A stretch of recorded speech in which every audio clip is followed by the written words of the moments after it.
The Beto O'Rourke campaign is officially over. Seems like it barely began, but it is officially over. I am not going to gloat over O'Rourke's campaign being over. I'm going to miss Beto O'Rourke. He's hilarious. He was the doofiest candidate in the entire race. He was skateboarding around Whataburger parking lots. He was filming his dental hygienist while she was poking around his teeth. He was hilarious. He was great. He reminded me of every kind of whiny liberal guy who would hit on your girlfriend when you went out of town. You know, he was just like the archetypal liberal progressive guy, really sensitive guy, you know. He's out of the race now, which is a huge slap in the face, not to his campaign staffers or his donors or even himself.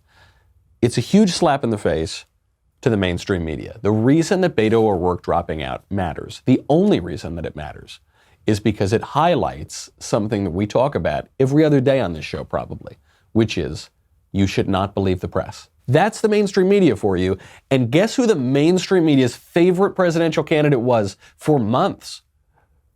Beto O'Rourke. Big, beautiful, glossy pictures in Vanity Fair. Beto O'Rourke, you know, Tucker Carlson over at Fox put together just a quick little montage of the press's reaction when Beto got into the race. I saw him for the first time just a month ago when he sat down with Oprah, and me and the rest of the people in the audience thought, wow, this guy has this dynamic, positive energy. Yeah, he has that raw talent. He is very kind of Obama-esque indeed. The women voted for him in the suburbs of Houston who hadn't voted Democrat before because they had a kind of Beto crush going on. You know, he's wholesome and he's earnest. He's got that magic dust. Of course his son is named Ulysses. I love that that's his son's name. He has that gleam in his eye. Somebody, Evan Smith in the Texas Tribune said seeing him is like, it's like a Jesus Christ superstar seeing this guy in front of people. He's got that celebrity aura about him. And in that moment, he was owning that. None of that is true. Not a single aspect of what they just said is true.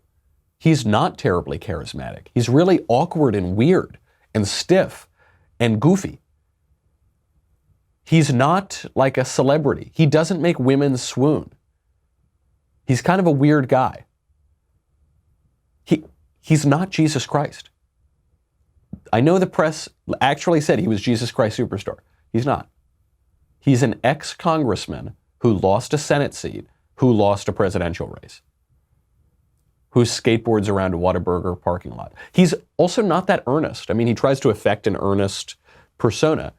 He doesn't believe in anything. He changes his views day to day. At first he said, this was a few months ago, he said, we will never take away your AR-15s. We're not going to confiscate your guns. Then like 2 months later, he said, hell yeah, we're going to confiscate your AR-15s. Shortly after which he said, hell yeah, we're going to drop out of the presidential race, because he was going nowhere. He didn't catch on with anybody. He actually said in Iowa, he got onto a table, because this was his shtick for a while. He would stand on top of tables before crowds of 15, sometimes 20 people, and all of whom were in the mainstream media, by the way. And he said, I want you to shape me into the presidential candidate that you want. That is not the campaign theme of somebody who's earnest, somebody with convictions, somebody who's charismatic, somebody that people can fall head over heels for. That is the presidential campaign theme of a hack who doesn't believe in anything, who's just desperate for power, who says from the very first moments of his campaign, I was born for this. I was born to do this. I'm in it to win it. He's one of the first candidates out of the race. So Beto's gone. Adios, Beto. Hasta la vista, hermano. I don't know. I don't know much Spanish, but I do know much more Spanish than Beto O'Rourke. Hey, Michael Knowles here. And the fact is, these cigars aren't cheap. Be sure to subscribe to the Daily Wire on YouTube, because I depend heavily on your support to continue enjoying this wonderful lib-triggering life.